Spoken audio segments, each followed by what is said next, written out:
and welcome. Today is yet another requested video, and what I'm going to talk about today is the top 10 things that I wish I knew before getting my first snake. With me today I have Barnaby, and the specific reason why I brought Barnaby with me today is because that my very first snake was a Californian king snake, just like Barnaby here. They even share the same name. They don't look exactly the same. The first Barnaby I had was white and black stripe, but they're very close, and I really love this girl. I have collected the top 10 things that I wish that I knew. I'm pretty sure there are hundreds and hundreds of more things, but these are my top 10. The first one I wish I knew before getting my first snake is how big they get. When I bought my first snake, I had no idea what the adult size was of it. Since I did buy a Californian king snake, they're very alike to, for example, a corn snake, but what they don't share is the size. A Californian king snake can get up to 2 meters, and that is a big snake. So I really wish that I had done some more research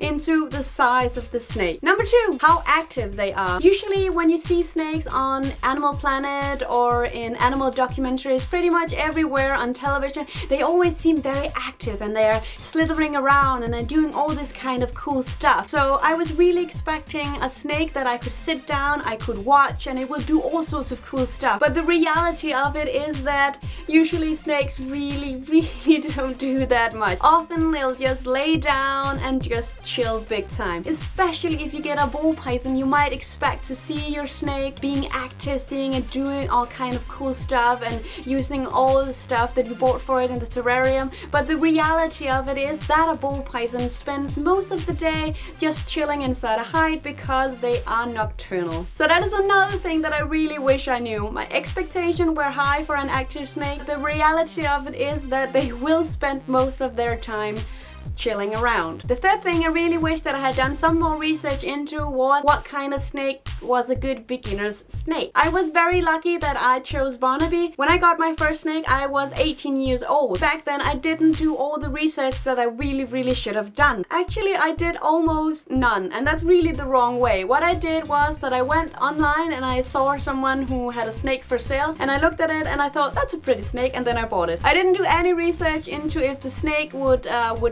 be good for me, if I could handle the snake, take care of it, if it was a good beginner snake. So that's really something that I definitely should have done some research into it. I really wish I would have known what a good beginner snake is. The fourth thing I really wish I would have known also is the cost of having a snake. Even though the snake itself might not be that expensive, the terrarium probably is gonna be expensive, especially if you buy it brand new, but also the electricity bill of it, especially if you have a light bulb, it's gonna be way much more expensive than if you're using a heat mat. If you only have one snake, it's not something that's gonna blow your budget, not at all. You have to be aware that there are gonna be some extra costs. The next thing I really also wish that I had known about was the substrate. I really wish that I had known that newspapers were accepted as substrate, because newspapers, they are very cheap, easy to come by. You get them in the mail, or at least we do here. They're very easy to use, they're very easy to clean. They might not look the prettiest, but cheap, easy, and fast to clean. Of course, it depends on the species of snake, but if you're buying your first snake, I'm gonna assume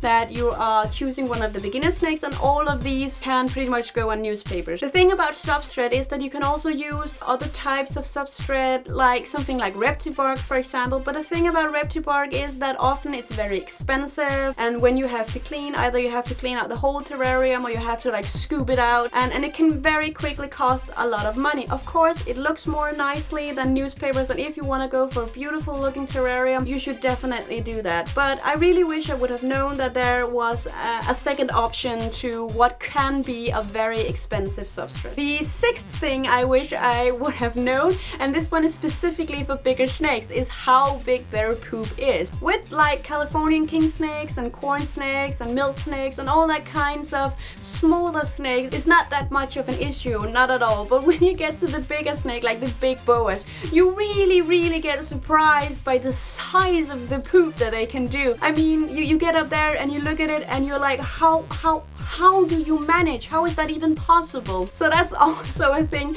I really wish I had known, and not something that I discovered one day. Yeah. The seventh thing I really wish I would have known before is how much you can handle your snake. It really does depend on the species of snake, like a boa or a Californian king snake or a corn snake will often let you handle them as much as you like, but snakes like ball pythons have this tendency to be stressed and then stop eating. So I really wish that I would have known that me handling the snakes can affect their stress level and their ability to eat. So that's something I really wished I would have known as well. The eighth and ninth thing I really wish I would have known are two things that kind of like stick together. The first one is I really wish I would have known how to feed properly. I'm not talking the size of the prey, I'm talking that the fact that you probably should feed with a tweezer. You don't have to use your hand when feeding, you can buy a tweezer. That's something I really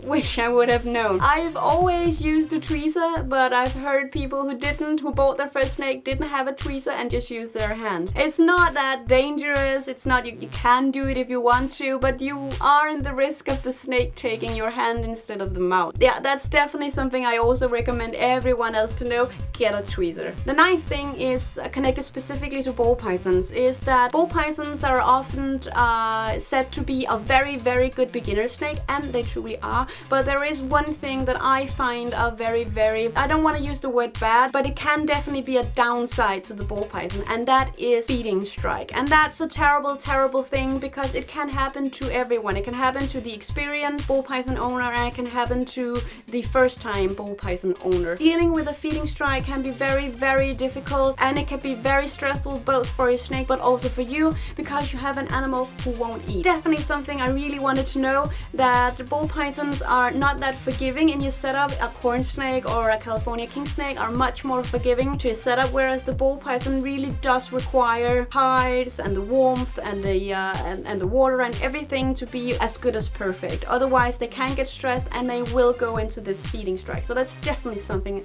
I would have liked to know before. Last but not least is what I consider if not then one of the most important things to know about, and that is blood mites. And blood mites are the spawn of hell. Blood mites is every reptile owner's worst nightmare. You can compare blood mites to lice in a school. They spread very quickly, they're itchy, and they're very difficult to get rid of. For snakes, blood mites, they appear as little black dots all over the snake, and the snake doesn't have any way to kind of like to get them off. Usually a good sign for blood mites is that the snake is soaking, because they're simply trying to drown the blood mites. The reason why I really wish that I had known about blood mites is because we bought an animal to listen who had them, so we didn't discover them until they were all over the entire reptile room. It's just terrible. And blood mites, as I said before, they're really, really difficult to get rid of. It's a really good thing that when you're buying your snake to check for blood mites. If the animal has blood mites, don't buy it. If you don't treat the animal for the blood mite, the snake in worst case scenario can die. Usually when they get a lot of blood mites, they get stressed, they won't eat, and they get irritated, and